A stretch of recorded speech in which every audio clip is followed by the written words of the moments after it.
ittiin bahee abboo Oromoo mitiyaati. Kanan beektu. Haa galasaan beektu. Maarree bunaaf jimaanan keeti achuma keessa turre eessa deemnare. Garri deeman. Yoomiin garri deeman hin jiru. Wareegama immoo namni dhorkatu hin jiru. Itti yoo wareegamne formulaan qabdu. Duuti eessatti iyyuu namaan dhooltu. Kanaafuu waan raawwachuu qabnu enuma raawwannaa hin gowwomiinii. Waraanni bilisummaa Oromoo enuma xumuraa. Sadii taatee isaa deemtuu rasaasni qawwee ishee keessa jiru sadii isaa ta'u garuu dubbeen qawwee miti.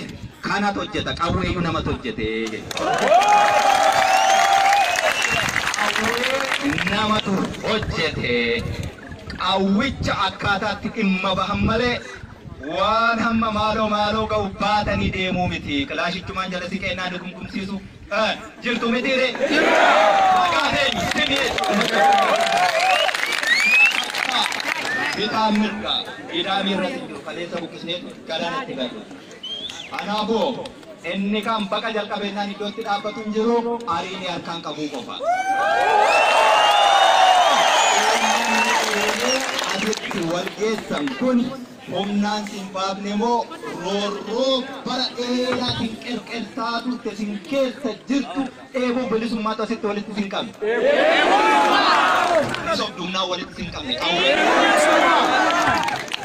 Humnaan miti too humnaan ta'ee wanti dhufee fi waraanni bilisummaa Oromoo as keessatti dhukaasa eegalee dhiigni keenya as keessatti dhangala'uu eegalee dhiigni dhangala'ee osoo hin qooriin ummanni Oromoo sabni guddaan hangana geessu kun dachee kanarraatii qottee miti kophee keetiin haateellee yoo irra facaaste dachee waa hunda olsii magarse dachee akkasiirra taa'essee fal'aanaa fi shukkaa waliin saamtu. Sarfuma walitti dhufuuf qabara dhufaa darbaa siin galee walitti hattuu jechuun. Maal dhabde? Dhiigni ijoollee kanaa beekin qoorre jira asuma keessa. Mana barnootaa saamuuni, waajjira poolisii saamuuni, mana qorichaa saamuuni, mana baankii saamuun gabroonfataan abbaan irree cunqursaan gaafa deemu beeki mana kana buqqifateen deemu. Akkasii hidhiin tuuti namni hidhii tuutu nama waa gochuu hin dandeenye ati waa gochuu dandeessa waan sitti himan hojiitti hiiki. Akkamitti wal saamtu? Ummati kun waliin hin jiraatu baadiyyaa magaalli waliin hin jiraatu? Hin jiraatu! Erga akkas ta'e immoo sinumaa oka saami akkamittiin immoo akkas jettu ture. Ummata Oromoo maal taatan? Sabni kun saba guddaa, saba aadaa, safuu, hooda qabu. Ummanni ammana ga'u kuni waraana bilisummaa Oromoo injifannoo isaallee xiqqeessitan. Dhiiga keenyallee osoo hin qooriin yeroo akkas gootanii ummatatu kana godhe hin jedhamu. Waraana sirna hin qabne waan sirna qabnee fi sirna dhablummaa dagaagsutu magaala seene nu jechisiisanii jedhu. Waraanni bilisummaa Oromoo dhukaasee iyyuu hin fixanne. Safuu miti kun. Safuu! Safuu guddaa. Safuu. Ummanni Oromoo aadaa akkasiis hin qabu. Maaltu isinitti hir'ate keessanuu meeqatu nyaachuutti jira. Akkasuma akkas miti. Osoo silaa mootummaa abbaa qabdu taatee ummata ilmaan isaa of keessaa baasee ummata ofiin of bulchu ta'ee dacheen Oromiyaa kun osoo hin qotiin irraa nyaanna. Akkasuma jechaan ture duras. Kanumas dhugaan jiru. Ummati hammana ga'u kun akkasitti yoo wal saame bakka biraa deemanii buqqisuunuu hamilee ittiin qabnu jechuudha. Maaliif jennaan sirna dhablummaa saamicha biraati bal'isuuf deemnare. Akkasuma akkas miti. Akkasuma bar. Yoo akkas taate egaa kan darbe waan darbe irraa garuu kan hin baranne doofaa sarraatu maati. Wallaalli waa hedduu nu goote.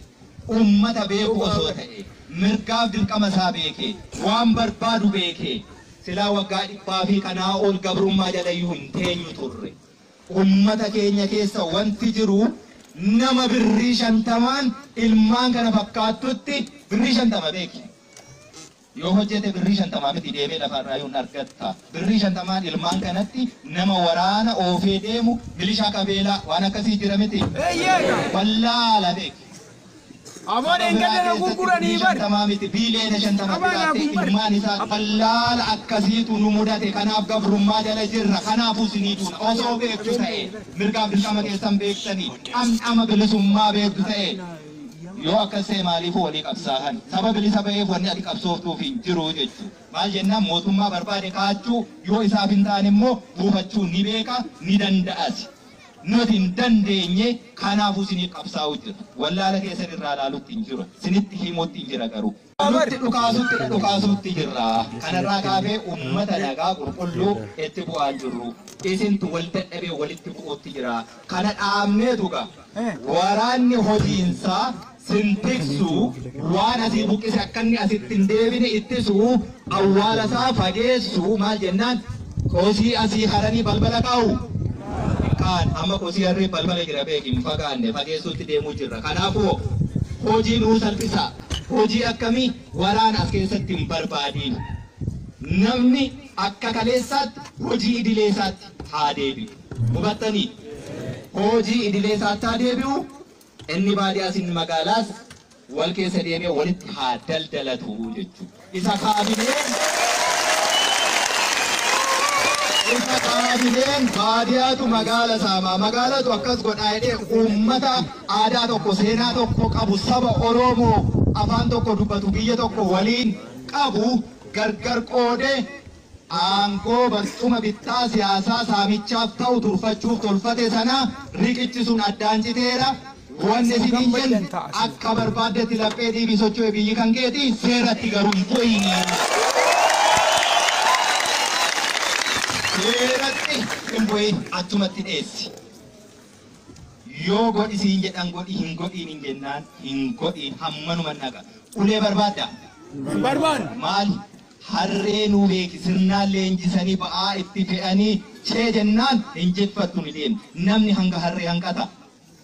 Oromoo injifannoo keessan hin xiqqeessina. Saamicha nurraa dhaabaa, sirna dhablummaa nurraa dhaabaa, biyyan keessanii seeraa wal bulchaa, waraan isin bulchuu hin jiru, uummatatu wal bulchaa, kooree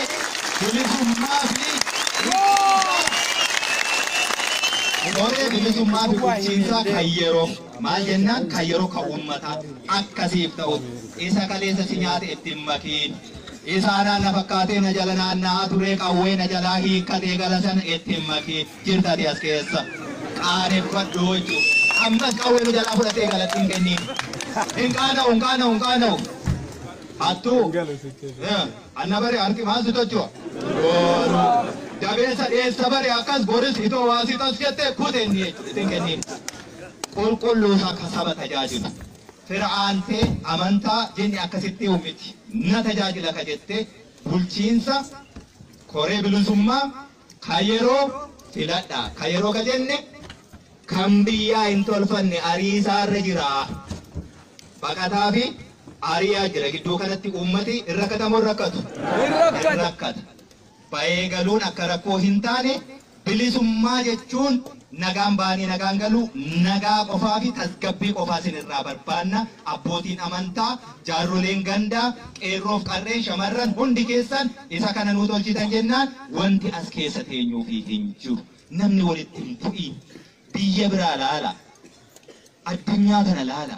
Nu uummata akka uummataattuu namaa jenneetiniin daabboo tokko nyaannee buluun nutti ulfaatu dachee kanarra teenye namummaa keenyaafuu siichi falmataa jirru addunyaan kun ilaatti na hanqatteettee gara ji'aatti deemaa jirti. Nama hin qaanessu Oromoo. Wallaala akkasii keessaa bahuudha qabna. Mana barnootaa gubuu miti ijaaruudha qabna abbo. Waraanni bilisummaa Oromoo mana barnootaa gubuu miti kan inni deemaa jiru.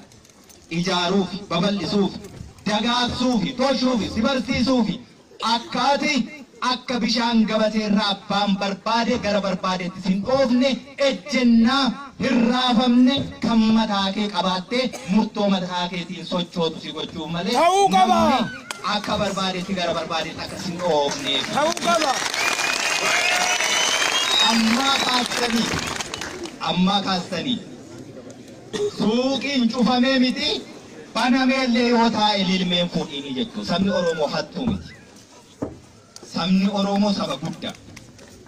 Hattuu miti jechuudha. Yoo banaa taate sinii galee banaa ta'a yoo ta'e ililmeen fuudhiini jechuudha. Uummata aadaa akkasii qabnu turre. Aadaa sana deeffachuu feenaa jechuudha. Warqii mormaa yoo lafaa argatte geessii barbaadii abbaasaaf deebisi. Seerri lafaas kanaa seerri rabbiis kanaa jechuudha. Akkasuma akkasumatti. Hattuun immoo yeroo hundumaayyuu boolli isaa guutuu hin sooromtu yeroo hundumaa kiisiin kee uraa jechuudha. Maal abdeessan hojjet carraa hojiitti dhabe Oromoon malee hojjete jennaani wanti nuti asirraa gashinu Oromiyaa miti nurra darbeeyyuu Itoophiyaa miti nurra darbeeyyuu Afrikaa ni soora uummata gaanfa Afrikaa irratti saba guddaa akkasiiti nuti. Ittiin boonuu dhaqabna malee kana xiqqeessuu hin qabnu. Ammoo har'a hooggana badee warra garaat akkas nu godhee warra karabaataaf tiiviit akkas nu godhee hin jiru hin sharafamtu galmaan ni keenya kanaaf iyyuu carraan hojii sunis nu dhufaa waan hundumtuu ni dhufaa ofii keeti tolfattaa hanga galma ga'utti woboorraa waa hunda eeggadhu wareegama isaa immoo teeffadhu firii isaa akka inni akkuma bara dhufaa darbaa itti dhiyaannee harkaan qabannee erga jennee bilisoomneemee achii mootuu badee taatun taa kana kaleessallee jenneerra warri jettee taniin jenne. Jenneen bilisummaan Oromoo mee alaabaa Oromoo isa kamtu dhaabbate guyyaan bilisummaa Oromiyaa yoomi mee natti yoomi daakki bilisumne miti gaafa jette alaabaa kam dhaabbattee akkas jette guyyaan bilisummaa Oromiyaa yoom jettee seerri Oromoon ittiin mul'atu kami jettee sitti mitiire kanaaf sana warruma bilisumne ni jedhee kaa jechuudha warri sun immoo iddoon jiru beektu. Agneesii cachiisa baasneetu bilisa sabaasnee bilisummaan kanaa dhamdhamiittiin jenneetu barsiifanna wallaalaa keenya beekaa fakkaata malee. Hubattee imalli gara Finfinnee Jaawaarfaas Baqqalaafaas hidhaarraa baasaa jechuudha. Hawween kaleessaa nurraa hiikani gaafa bilisa isaan baate dhamdhamashees mi'aashees iddum tokkotti arganii jechuudha. Qawwee jabeeffadhu akkuma kaleessaa ammas fuutee hin galiin. Mee warri galtan ajjabbii malee wanti biraa jira? Jira. Hin bari'uu seete dhiise achumatti. Gaafa bari'ummaa waa isheen goote beekta miti? Nama gaabbisiisaa. Kanaaf ammarraa kaasaatti haasaa dheeraan barbaannu fixanneera. Waraanni ni baas keessa. As keessa hin taa'u hojii qaba. Hojii hin baay'isin. Namni walitti hin bu'in. Daandiin immoo bal'aa. Hunda keenya hin danda'amu hin danda'u. Inni as keessa ture buburreen suni isa hojii isaa unumaaf dhiisaa jechuudha. Tole. Hin ta'amu hin ta'u. Dhagaa walitti guurru. Akkas wayyaa. Yeroo quba namatti qabdan meeqatu natti qabamee jira? Akkas. Yoo silaa dhagaa walitti guuruu ta'ee yeroo dhaabbattee dhiigni hin qoriin biyyeen awwaala keenya irraallee hin qoriin waan ati gootu injifannoo keenyatti bishaan naqxu sana qawween si rukutanii ammoo uummata keenya akka nuun jedhan sana miti waraanni bilisummaa Oromoo akka jedhan miti akka ati argite akka ati na argite immoo kunoo osoo ati hattuu yoo ta'u nama ajjeestu otoo waan barbaade gootu iyyuu calluma siin jennaa jechuudha. Akkasuma akkas miti. Reebichi jiraachuu malata. Uleen immoo waan balleessuun qabu suphee qofa. Akkasii miti. Ammoo reebichicha iyyuu hin eegiin karaa irraa galeennaan galee jechuudha. Waraanatu waa qaba. Hin dhaabbatiin siin jennaan sumaa fi yeroo akkasitti wal keessa yoo waan tokko rasaasni tokko asitti dhuka'ee rasaasicha miti. Unuutu wal balleessa. Akkasuma akkas miti. Socho'ennaan socho'ee jechuudha. Gurra maaliif namaa kenne Waaqayyo haa dhaga'uuf. Sammuu fudhatee haa yaaduuf hojiitti haa hiikuuf. Amma asirraa socho'a akkuma bobbaan keenya imalli gara Finfinnee hanga achi geenyee Handhuura sanarraati silmii sana buqqisnutti adeemna irraa kaafee kana booddee asitti deebi'u. Akkan deebine immoo situ tiffachuu qaba sinitti murtiin jira waraana irraa waan barbaadin hin jedhu kanaafi jedhu.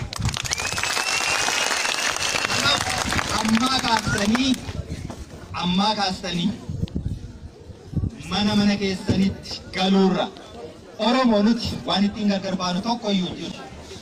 Waraanni bilisummaa Oromoo akka nuun jedhamiti akka nu argitanii kan isin jedhe.